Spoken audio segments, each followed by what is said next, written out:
coming at y'all with another live Q&A, man. Appreciate y'all tuning in. Be with y'all for about a good 25 minutes or so. Just wanted to highlight y'all tonight, man. Was obviously a lot to get into. First off, the Atlanta Braves. Last I checked, we playing the Philadelphia Phillies tonight and have a 3-1 lead. It'll be nice to get a win tonight, especially considering the Houston Astros are beating up the New York Mets right now, 5-0. So if both scores hold up, we'll draw within 4 games, of the New York Mets for first place in the NL East. So that would be big. NFL still that slow period, just waiting. We about a little less than a month away from training camp, so that's a pretty exciting time right now. Um, LSU still waiting for fall camp to get here. Just a lot to get into, man. A whole lot to get into, man. But glad y'all in with your boy tonight, man. Looking forward to chopping it up with y'all. Anything that's on y'all mind, shoot it at me. We could talk tonight. Keeping up with these baseball scores right now. Like I said, last I seen the Braves was up 3-1 on the Mets. I mean on the Phillies, with the Mets losing 5-0 to the Astros. So that's good news for Braves Nation as we try to crawl back into the division race. Uh, yeah. So that's good. That's good news there. But like I said, anything y'all want to talk about, man, just get at me, yo. What's up, say Q? Appreciate you tuning in. Hi, what's going on, yo? Glad you could make it in. What's up, vegan hippie? Appreciate you tuning in. What do you predict LSU's record will be this year? I'm really interested to see how Brian Kelly will fit down in Louisiana. Yeah, that's definitely an interesting key factor there. I feel like LSU should go no worse than 8-4 with a potential to really go 9-3. I feel like LSU could go 9-3. Of course, we got Alabama at home, Florida on the road, A&M on the road, and Auburn on the road. I think we get at least one of those games. So I'm gonna say, and obviously we should win the other games, But I'm gonna say 9-3, man. And if LSU goes 9-3, in Brian Kelly's first year with us, I feel like, the sky's the limit for us going forward. He could start getting in these recruits. People can start believing in him, and I think everything gonna be on the up and up for LSU. I definitely think we will at some point get a national championship with Brian Kelly. What's up, Trey Lorenzo? Appreciate you tuning in. Let's go Dodgers and Eagles. How's it going, Duke? I'm with you on one of them, man. Fly Eagles, fly, man. The Dodgers, but it's going good, man. Charlie Martin out there pitching. We up 3-1, top of the fifth. Mets were last I checked. Mets were losing 5-0 to the Astros. So scores hold up. Braves within 4 games of the NL East. So that's good news right there. What's up, Blue Silver? Appreciate you tuning in. As a Cowboy fan, I gotta admit the Eagles looking good. Hey, appreciate that. Appreciate your honesty, yo. That's how I felt all last year, yo. Like I didn't want to admit it, but I was like, dang, man, especially with Michael Parsons out there doing this thing. They tough. But yeah, I like our roster a lot. To me, it's all about Jalen Hurts, developing in the year 2 as a quarterback. If he go out there and he could show that he could continuously get better and better, the sky's the limit for this team. What's up, Sebastian Gonzalez? Appreciate you tuning in. Do got you like the Heat draft? I like the player we got. Obviously, to be honest with you, I ain't know much about him before we drafted him. But everything that I read up on him and all the highlights that I seen, he's a natural stretch forward. But still, it's more to basketball, especially with this organization, than just shooting the ball. So, he's gonna have to develop and get better and better. But I like his potential as a stretch for a guy to go out there and knock down open shots and create a little bit of offense for himself. What's up, BD the man? Appreciate you tuning in. You think that Brian Kelly going to start Walker Howard? I don't. Not this year. I feel like a lot of indications that I'm getting is that Walker Howard going to end up red shirting this year. That's from everything that I'm hearing. You know, as far as who starts, I want to believe it's going to be Miles Brennan. I want to believe he's going to be kind of like the bridge quarterback into the Walker Howard, or we get some full 5-star quarterback, whoever is going to be next year. But another thing too, Jaden Daniels. But the thing I'm hearing with Jaden Daniels is, he has to show a more consistent accuracy. If he could show more consistent accuracy, it's a really good chance that Jaden Daniels, I believe, could be the LSU starting quarterback this year. Your team will be nasty. G, real talk. And Tires going to the playoffs, both baseball and football and basketball. Appreciate that. I sure hope you right. I sure hope you right, yo. Miles looked great at the Manning camp. Yeah, yeah. It's ironically he had to room with Max Johnson, which is a pretty interesting tidbit. But I feel like it's gonna be Miles, man. I feel like Jaden needs another year just to polish up his accuracy. I think Walker Howard, I think they really want to redshirt him, especially with him coming off of an injury during his rookie season. So yeah, I think that they're gonna take things slow with him. So I definitely believe like out of Jaden Daniels and Miles Brennan, but I think Miles Brennan gonna be the guy. Let's see. Who do you have to do my Padres win the NLS? I tell you what, they look to say Fernando Tatis hasn't played this season. They got a real good shot. They're right there with the Dodgers. Obviously, everybody, the Dodgers are the prohibited favorites to win that division and probably win the NL, whatever. But Padres look good, man. They get Fernando Tatis back and get more healthy. They got a shot. They was real disappointing last year where a lot of people felt like that was their chance to really, make a lot of noise in the NL West and possibly win it. But, they finished way third as the Giants and the Dodgers were the two teams out of that division to make the postseason. But they look good, man. If I'm a Padres fan, I'm excited right now to get healthier and to see what they could do in the division. 'Cause I don't know the exact amount of games they back in the standings, but I know they right there, with the Dodgers when it comes to the NL West. What's up, Philly? Quiz. Apologize if I said it wrong. Appreciate you tuning in. Are our Eagles a top five team in the NFC? You know, I might say yeah to that. I'm gonna have to say yeah to that. When you look at teams, the West, Seattle is in a rebuild mode. 49ers, got a good roster, of course. Arizona, they got a solid roster, but they're dealing with some issues, but they got a good roster. Obviously, the Rams, the defending Super Bowl champs, they're up there, of course. Green Bay, they lost Adams, but they still the Green Bay Packers with Aaron Rodgers. Minnesota got a sneaky good roster, a roster better than a lot of people realize. Bears and Lions, I don't know about them. The South Tampa Bay, they got a good roster. The Saints, if Jameis Winston could stay healthy and play well, they got a good roster. Carolina and Atlanta, yeah.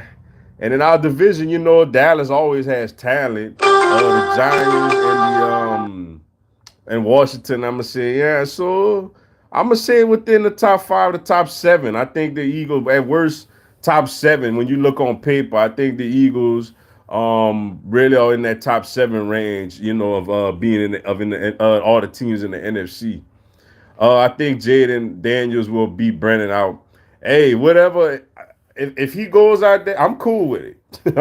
Whether it's him or Brennan, I just want the best man, for the job to go out there. Jaden Daniels, I am intrigued by his athleticism as somebody who could get out on the perimeter, and make plays with his legs. That definitely does intrigue me. But Brennan, it's kind of like it's a good story for him, if he go out there and play well. because he's long overdue. You know, he's battled injury. He's waited. It felt like it's finally his chance, you know, to have an impact as an LSU Tiger. But we'll see. You got to go out there and play. We can't just give you the job for sentimental reasons. You actually got to go out there and get it done. What's up, Devin Jordan? What's up, my guy, man? What's good, bro? Appreciate you tuning in, man. Appreciate you tuning in, man. What about Pittsburgh? Hey, quarterback play, man. You know, they going through a transition at quarterback. The defense is gonna be pretty good. The running game is really good with Harris. They got some young, solid wide receivers. It's about quarterback play. Who's gonna be the quarterback? Will they go with Kenny Pickett as a rookie? Will, you know, Mason Rudolph be the guy? We gotta see. Mitch Trubisky, you know, that is all about who gonna win the job and who could play well. That's the biggest thing for the Steelers because they will play good defense. That's one thing we know. They're gonna play really good, solid defense. For them, can they get good enough quarterback play to complement the defense? That's what it's all gonna boil down to when it comes to them. How would you rank these wide receivers career in college? Chase, Jefferson, Beckham, Landry, and Clark. Ooh, that's a good question. Let's see how many we got. Let's see. Chase, Jefferson, Beckham, Landry. So we gonna go 5-1. And we talking about strictly college at LSU. Uh I'm gonna say Chase was number one. I think Chase, though his was more of 1 yearish. His freshman year, you know, he showed a little flashes, but that sophomore year he was dominant. I mean, he won the Bolitnikoff Award. So I'm gonna have to go with Jamar Chase number one. Uh, you know, I'm gonna go Jarvis Landry number two, man. At LSU, Landry to me at LSU, Landry was better than Beckham at LSU. So I'm gonna go Jarvis Landry number two. Um, I'm gonna go Odell Beckham number three. I'm gonna go Jefferson number four and DJ Chark number five. That's how I'm gonna rank them, based off of how they performed at LSU. What's up, Infinite 1 to 305? Appreciate you tuning in. What's good, man? What's going on? Yo, glad you could make it into the live. How would you rank these DBs in college? Honey Badger, Pat P, Trey White, Jamal Adams, and Stingley. Ooh, man, you coming with some good stuff, man. That one tough also. Let's see. Dang, that one is tough. I'm gonna go. I'm gonna go Honey Badger number one. I'm gonna go Pat P number two. Uh, I'm gonna go Jamal Adams. No, you know what, man. Ah, man. You see, it's tough because Stingley gave us 1 year. You know what I'm saying? Now that 1 year Stingley had was all time excellent as far as a LSU cornerback, but it was 1 year. You know, so that's what make it tough. Like, do I put Stingley's 1 year over four actually really good solid years of Trey White and three really good solid years of Jamal Adams? You know, that's the question. Individual, if you're talking individual seasons, Stingley, yeah, it was better than those two. But when we talk about overall career at LSU, uh, man, you know what? Yeah, he was just that good. I'm gonna go Stingley three. I'm gonna go Stingley three. Uh, I'm gonna go Jamal Adams four. I'm gonna go Trey Wright five. I'm gonna go that way. Though it is very debatable. It's very debatable.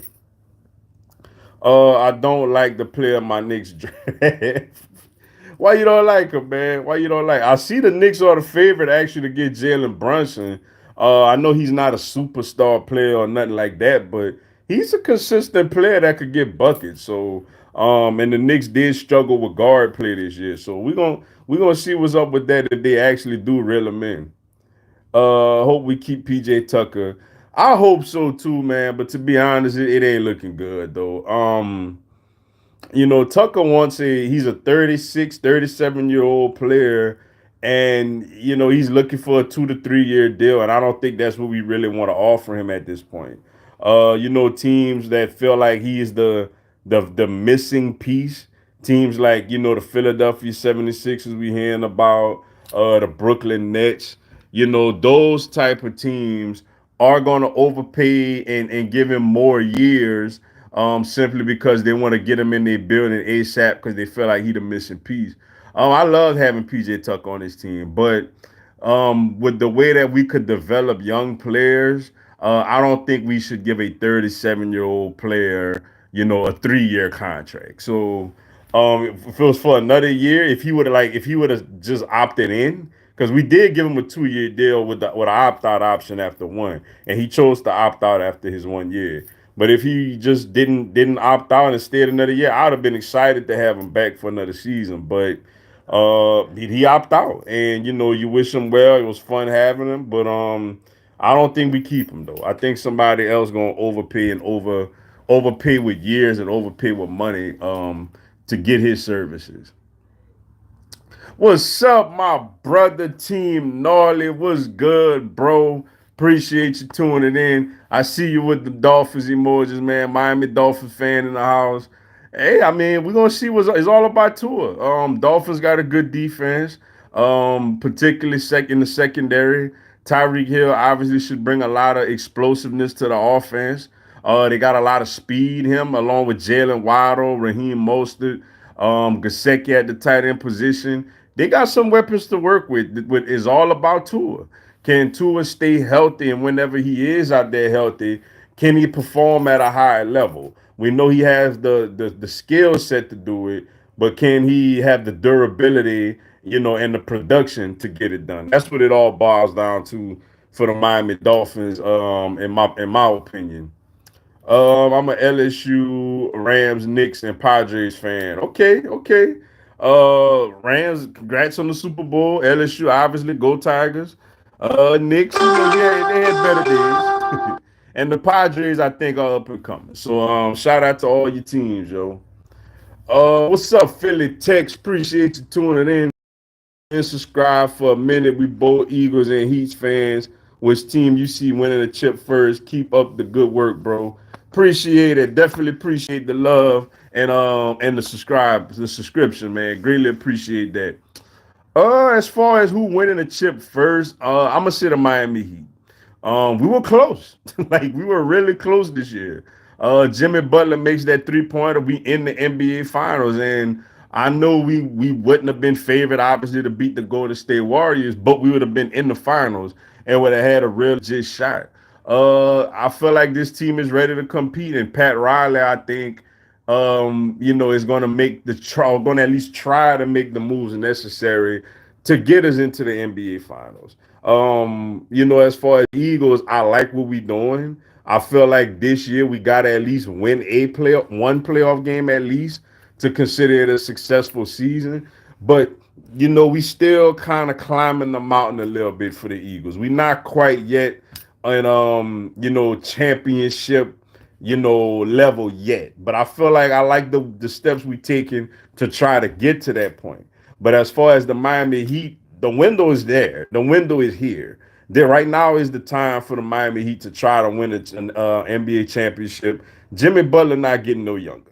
So this is the time right now that we gotta go out there and try to get it done to be NBA champs. Gotta support my brother. I greatly appreciate that, bro. Much love, man. What's up, Brian Turner? Appreciate you tuning in. Do you think Matt House can be a Bud Foster level DC? I sure hope so. I sure hope so. We never seen him yet in action. But only thing we've seen of him so far with us is a spring game, which they keep that pretty vanilla. You hear a lot of great things about him. Especially you hear from Honey Badger, who he coached in Kansas City. But I sure hope so, man. It is in college football having those really bright defensive minded coaches could get you a long way. I mean, you look at, for example, Dave Aranda. We had Dave Aranda did really big things. Bo Pelini in the first stint, not the second version of Bo Pelini, but the first Les Miles version of Bo Pelini. You know, um, a guy like what's his name? That just took Marcus Freeman. That just got the Notre Dame job, coached with Brian Kelly. You know, what's his name that just took the Oklahoma job? That was the long time Brett Venables from Clemson. That's the Oklahoma head coach now. Oh, all right. Had a little technical difficulties there. You don't really see much coaches sticking around in the DC role too much now. They get offered head coaching job. Bud Foster is one of a kind. It just stayed as a really good defensive coordinator at one school for so long. But I sure hope so, man. We got talent on that side of the ball. Just hope we could put it on the field and get it done. Honey Badger is the best college DB I've seen in my lifetime. His highlight tape is 40 minutes long, and he only played 2 years. Yeah, he was the real deal. Like, I didn't hesitate to excuse me. I didn't hesitate to say he was number one because those his freshman year he had a real nice impact, but the 2011 season, man, he was dominant. I mean, to have a defensive player continuously make plays every week in and week out is unheard of. And yeah, he was dominant, man. Pat P was all time spectacular. Stingley for that 1 year was all time spectacular. And obviously Trey White did a lot of good things in Jamal Adams, but Honey Badger to me, that was a one of a kind type of season. And I honestly feel if it wasn't for that little 1 game suspension that he served, I think it was for the Auburn game. I want to say he should have been. All due respect to RG3, he should have been. He was the best player in college football that year. If you want to see some underrated Big Ten athletes this year, tune in to my Terps, two potential first round wide receivers with Raheem Jarrett and Dante Du and mid-round wide receiver Jacob Colby.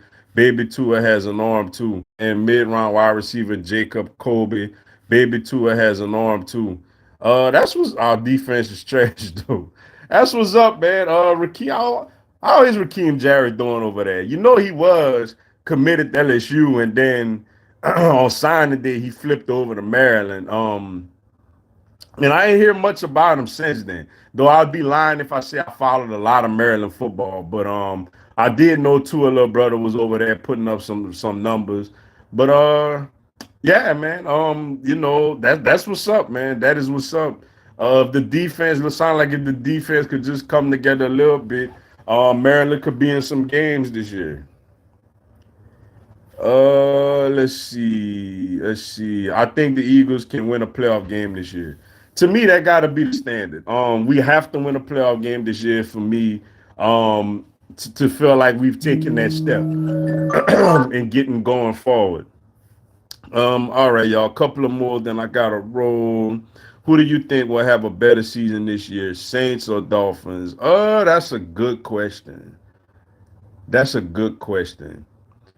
I'm gonna say the Dolphins just because they got an easier schedule. Saints got a brutal schedule this year.